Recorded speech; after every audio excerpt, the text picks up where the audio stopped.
of Thunder in Paradise television show. There you see his boat. That's the boat on the show called Thunder. And so he knows a little bit about what we're looking at here, Jim. Here is a brand new 46-foot well-crafted Scarab, our pace boat. Hulk Hogan's aboard as they lead the fleet out onto the race course. The boats will be paying a lot of attention to the pace boat. There you see the Brooks Athletic Shoes boat coming out right behind him. Some of the boats still at the dock. One of them, the Argentine team. There's Daniel Scioli. Now, he is a driver who was in a very serious accident, but recovered and came back and is back out here to race. And who are these gentlemen? Your channel has not changed. These are the Argentine announcers. Back to Argentina live today for this World Championship, and they're well represented. And it's truly a World Championship. Here are some of the top foreign boats. You can see Argentina, 2 from Japan, Puerto Rico, 1 from Canada, and we have 1 from Italy, the Republic of Venice, among others. But they'll all be chasing an American. The winner Wednesday, Jerry Gelbreth, and Alcone Motorsports. I think it's unsurpassed. I think here in Key West for the first time we've got representatives from all over the world, and we're really looking forward to racing them again. We've done a lot of testing with this boat, so we knew our setup going into any conditions, and I think that was a big advantage. We've got Mercruiser power, and we keep the boat at Lake X in Orlando, and so we've done, Mr. Alcone has allowed me to do any kind of testing that we need to do, so we've proven the boat in any condition.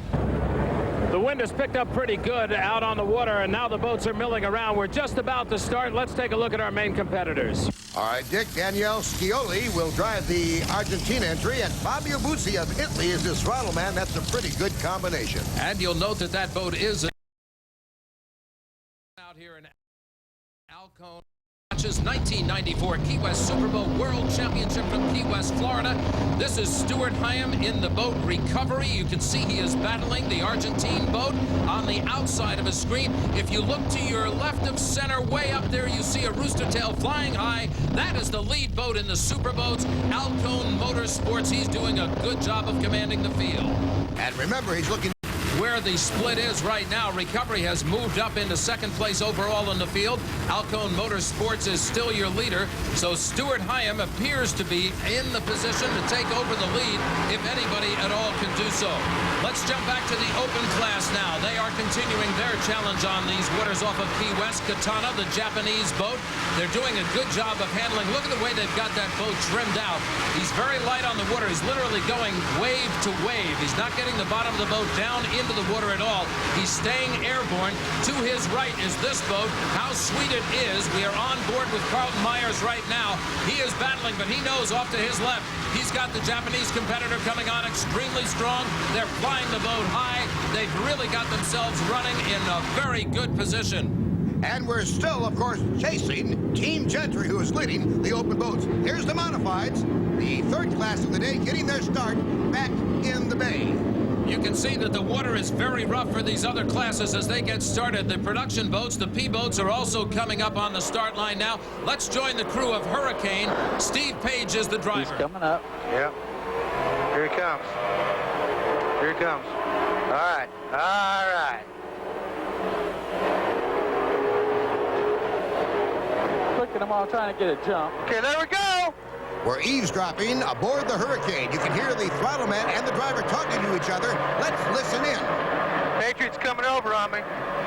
Just hold your line. Okay. We gotta go. Just. This is great to be able to hear the communication between the throttle man and the driver. That's all right. Okay, start coming to the right a little. I'm coming. I just want to get around him. Key West, Florida, Dick Crippen along with Jim Hendrick. As we look at the course, there's the second place boat in the open class. There's your leader, Team Gentry, the number 9 boat. Tom Gentry piloting that boat. Aboard the Japanese entry is Kimitoshi Hositani from Japan, and his throttleman is from America, Miami, Florida, to be exact, Bobby Moore. They are now in second place, and they are concerned not only with gaining on the lead boat, Team Gentry, but staying ahead of the number 39 boat on your screen. That's how sweet it is riding in third. We are now on lap number 2 of 15 laps to go in a 10-mile course down in turn number 1. Looking at the third place, how sweet it is with Carlton Myers. Now we go ahead to the Katana second place. Now Team Gentry. Tom Gentry at the wheel, catching up to the Superboats. Would you believe that? Tom Gentry's got a real first-class entry into this race, no question about it. He certainly drives hard. He's got Richie Powers on the throttle with him. Team Gentry now moving up in the field to join the Superboats and run up with them for just a little while. Now, you've got to be concerned with safety. You obviously have to know where you're going and what you're going to do on the course. How do you do all this? They hold drivers' meetings before the races to explain all of the intricacies of the course. It is an interesting thing to listen to and to be a part of. Let's take a look at it. Number 13, Spirit of Houston. Right now, at this point of the meeting, they're taking a roll call to make sure that they're all there. If they miss the meeting... Three sanctioning bodies have come together for the race. Don Jones is vice president of the APBA. Superboat Racing, John Carbonell's group, has done an outstanding job. We're here with U.S. Offshore and the Puerto Rican Offshore and APBA. And this is history. This is the largest offshore racing event ever held. We're just proud to be a part of it, and I think it's probably an omen for what's coming up. We're intermingling the Superboats with the open class right now on the same lap. That, of course, is the Brooks Athletic Shoes, which is an open class. This is the Superboat gone clear, Jim Robinson. Speaking of the Brooks Athletic Shoes, the throttle man is Steve Curtis. He won Wednesday. I had a chance to talk to him. United States, they come from Norway, and the throttle man, Steve Curtis, from England. Now, you have a leg up on this championship. How is your strategy going to work today? Well, the main boat we've got to worry about is Bob Moore and Katana, and really we just want to sit down and watch him run and see how he does. We're going to carry the same sort of strategy as we did on the first race, try and get out front and run our own race, but not to be too hard on the equipment. On this course and how it's getting even rougher, and of course equipment is the main concern. You take a beating in those boats as a human being, but the engines and everything else can also take a big beating. Now look out on the course. Coming in now, leading the Superboats is number 27, Stuart Hayham. Now this is interesting because Alcone Motorsports was leading. We don't know where that boat is on the course. We're going to have to check out. Apparently they had some kind of engine problems, but if Stuart has moved up into first place, then this boat, Daniel Scioli, has moved into second place. This is a diesel engine V-bottom. He does tend to slow down a little bit, and as he does, Team Gentry comes up in there. Now the Argentine boat will try to accelerate, but right now Team Gentry is overtaking him. You know, before these guys got on the course today, we had a special test run for them. They go through a dunk test in case one of the boats goes over. And it does simulate an upside-down situation. Here to explain is Superboat Medical Director Charlie Bass. As the boats switch to the cockpits with the enclosed canopies and the restraint systems, we wanted to have a way to teach the drivers under controlled circumstances how to get out of their cockpits. By putting them through this, it doesn't have the same impact, but it does have the disorientation, and it teaches them basically how to get out of their boat in one piece and self-extricate. It's a little nerve-wracking the first time you go through it. The disorientation is, even in a pool in clear water, it's realistic. You can see sometimes there's a little panic. If any of the drivers would get into a problem, safety assistants are there to help extricate them. And this is an actual driver. This is Lisa Greger, who drives the P7 Patriot. It is a scary experience. The Pierre Cardin Key West World Championships, where the boats are out there running, and sometimes in very rough water. Let's go to Dick Crippen. Jim, you can see the rough water on the course now as they are hitting open ocean. Bjorn Jelston is the driver for Brooks Athletic Shoes, and he has got to be battling out there all the time, although he's got a very good trim on the boat right at the moment. You can see he's skipping wave to wave, but off to his right is the boat he's trying to catch. That's the Bob Kaiser boat known as Systems. Errol Lanier is the throttleman for that boat. That boat will put up a very solid battle. This man knows what it's like to be in the winner's circle. He's a former world champ. Right now, we're on board the number 27 Recovery, Stuart Hayham, looking over his shoulder. We have a report that the number 11 boat, the Alcone Motorsports, is out of the race after losing control on a very rough section of this course. So now you know the conditions are worsening. Well, we know it's an international field. Here's Arasaki, the boat from Japan, another one of the Japanese entries. This is interesting because that hull is one piece. They actually broke away the mold to get the hull out. It is a one-piece hull. Right now, it is still riding very solid on the course, and this course is getting very rough. Now, you look at the Argentinian And you look at the Japanese, and both those countries will be carrying some offshore racing next year by satellite. Now, here's the difference in the boats. This is a deep V. You see how the hull comes down? We're talking about the two different style of boats. That's the deep V. Look at the side view. You see it comes right down to the V, right down in the water. Now, here is a catamaran. It's like two hulls with a flying wing, and they skim over the water. Learning more about the catamaran, let's go to a special guest. Dick Crippen is with him right now. Errol Lanier listed on the side of the boat as co-pilot as opposed to throttle man. Yeah, well, we're going to probably be spending a lot of time in the air tomorrow. Fast, and it's a hard job out there. A hard job that looks a lot easier with a team like Team Gentry, because behind the wheel is one of the top drivers on the circuit from Honolulu, Hawaii, Tom Gentry. Tom Gentry is a 5-time world champion. He's hoping to get another championship here today, but recently in San Diego, you set the new kilo-mile record run, right? Right. We were able to do that at 157 or 253 kilometers per hour. Weren't you one of the first guys to go New York to London nonstop? Oh, yeah, we set that record, too, but that was after the second attempt. It was a tough go, but a good run, and we broke 18 hours off the record. Where does the Gentry racing team go from here? Oh, we're working on some new stuff. You know, always something new, keep us busy. I don't know about the circuit racing. We're wrapped up in a new transatlantic boat right now, so we may have to drop this for a while again. Good luck. Thanks a lot, Jim. Tom Gentry of the Team Gentry team. Of course, earlier you heard from Richie Powers, the throttleman of that team. These two guys doing a great job out on the waters off of Key West, Florida for the World Championships of Offshore Powerboats by night. The drivers and their wives and families have enjoyed Duval Street.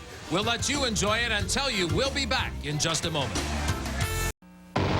Welcome back to the Pierre Cardin Watches Key West World Championship Superboat races. We're on board the number 27, a boat called Recovery, driven by Stuart Hayham. Now, it's interesting that the boat would be called Recovery, but in fact, Stuart himself has recovered from cancer.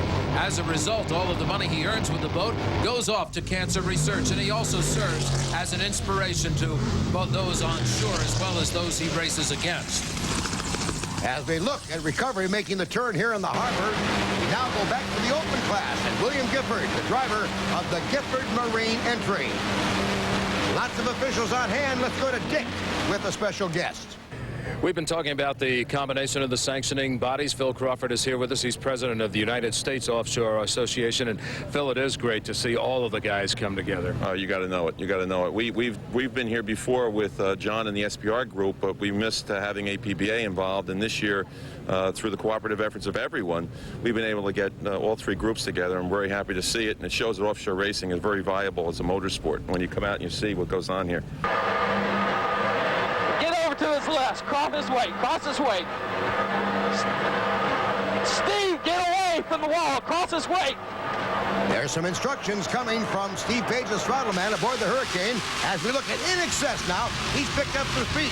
Ted Severies has found some horsepower in Excess right now, and he's battling the number 69 Venus and giving a bead on the System 7's boat, which of course is our buddy Bobby Kaiser. Bob Kaiser and Errol Lanier, and they are still trying to hold that boat in contention out there, and that's the black boat on the outside. You know, this is unusual at this point in the race to have three boats in the same class going side by side, and here comes How Sweet It Is.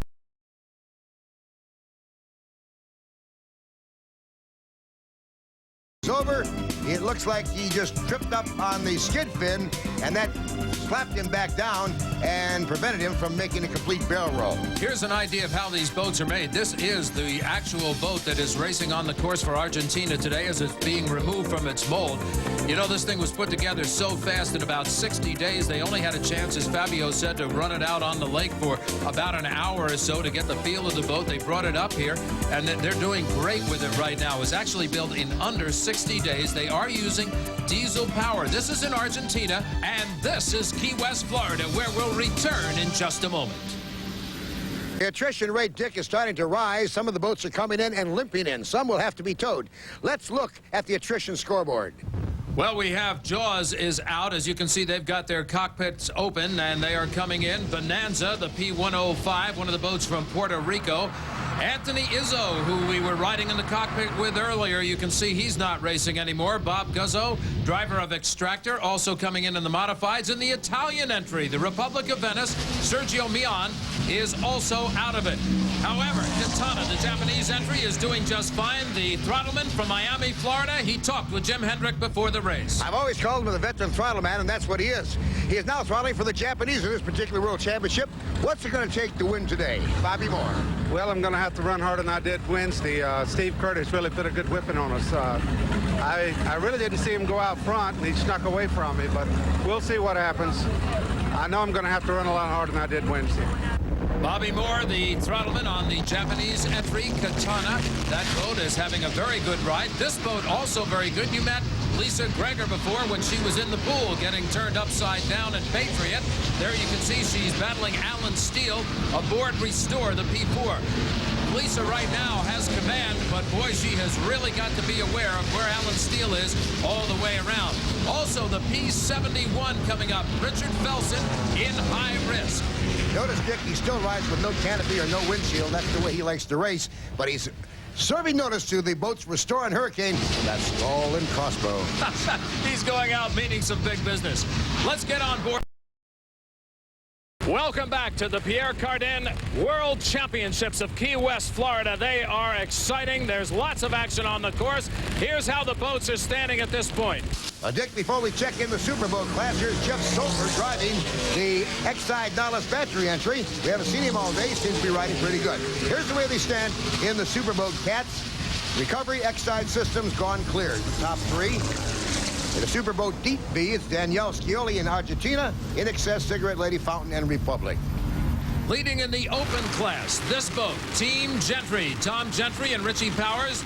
The Japanese entry, Katana, is next with Carlton Myers, and How Sweet It Is in third, followed by Venus Swimwear. A world champion watches from the sidelines, Mr. Bernie Little. Here at the World Championships, another world champion for many, many times, Bernie Little, owner of the Miss Budweiser. And Bernie, not only have you been champions in Unlimiteds, but offshores, you've had your success. Yeah, I truly have. Needless to tell you, Jim, we've Budweiser, Michelob Light, we've followed offshores for probably 30-some years. So we've been fortunate enough to win World Championships in offshore and Unlimiteds. And as you know, we just concluded in Honolulu, and the Miss Budweiser is the new 1994 world champion. And speaking of Honolulu, that happens to be the hometown for the entry known as Team Gentry. Tom Gentry, a citizen of the Honolulu area. Let's talk a little bit, Jim, about how some of the other classes are doing. We had other races earlier in the day today. And I might add, Dick, that the Sportsman B, Offshore C, Stock, Production A, and Factory, racing a little shorter race, raced in smoother water. In the C class, the 69... The rescue crews are still on the scene outside of the turn by Mallory Square, where the Team Gentry boat has gone over. Arasaki was coming into the turn. The two boats, one on the inside was Recovery. Team Gentry was on the outside. It appeared like Team Gentry tried to come in a little bit. Recovery stayed to the inside of Arasaki, and as they came out of the turn, it looked like Team Gentry may have caught a wake, and he went up and over. He didn't flip. He just rolled over onto the top. We'll wait to have a further report on how the driver and throttleman are. The leader in the Superboat class continues to be Recovery, driven by Stuart Ham, and he looks at he's in a pretty smooth part of the course here on Key West. Now we're looking at the Gifford Marine. William Gifford is the driver. He's coming into the harbor, and he's real close to shore and to that marker buoy near the pier house, and I think he hooked it, Dick. It looked like he did. He hooked the boat. There you can see the boat has survived it. Let's see. This is from inside. We go back to a replay on the inside. As Jim said, he was a little bit close coming in. He tries to correct on the turn. It throws the back end around. We even lose the signal momentarily. But there you can see the driver and the throttleman appear to be a little bit wet. But all right. Not so the boat. It took some damage. You can see how it's twisted around on the back end of that boat. Meanwhile, back on the Team Gentry scene, Jim. Well, we have a report now. They've taken the driver and the throttleman to a local medical facility for examination. We'll have a further report. On the course, the man still leading in the Superboats is now coming into the home stretch. That's Stuart Hayem. The course is clear, incidentally, for the finish of this race. There you see Recovery, number 27. That's Stuart Hayem. And he comes across for the checkered flag. There it is, flying high. He is the Superboat World Japanese entry. Jim Hendrick back here at Key West, where the Superboat Championship has been won by Recovery. Let's go to Dick Crippen. Well, Stuart, you took it during the first lap, and it just seemed to be a flawless performance from that point on. Oh, Dick, thank you. As I told you earlier in the first interview, we had a tough time Wednesday. I told you we found 16 miles an hour. The Merc Cruiser system from day one, I've won 3 world championships with them in a row in this very marina. Flawless, never missed a beat. It was a tough race because there was some accidents out there. There was a lot of holes in the waters. We saw a couple of boats go out, and all of a sudden we didn't see them anymore. I mean, but yet you stayed right up there. That's the whole concept behind a 45-foot boat, to be able to run at a higher average sustained speed. We were able to do it. There were some real big holes out there. They came out of nowhere. In fact, we ran an extra lap. I did one flyby just to be absolutely sure we had it right. And on that extra lap, we landed one. The boat came down sideways, and it worked out. Well, the Argentinians, are they happy? They're the deep V champions. Once again, here's Dick. I'll tell you what, Fabio, first of all, when we saw you yesterday, your crew was working so hard for 4 days to get this boat ready. This has got to be a reward. Yeah, that is the real winning for us, for me and my crew, because it's not 4 work of job, or 64, because that boat was built in 60 days, which is nearly impossible. We have done the model, the mold, the boat in 60 days. If you want to be competitive, you need to have a boat built in a very short time, otherwise it's old.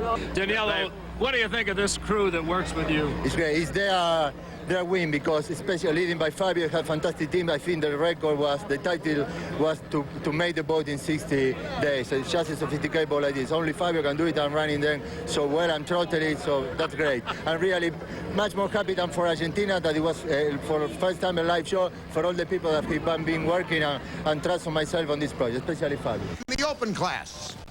This is the driver of the Katana, and we want to congratulate you on a very, very fine race. Thank you very much.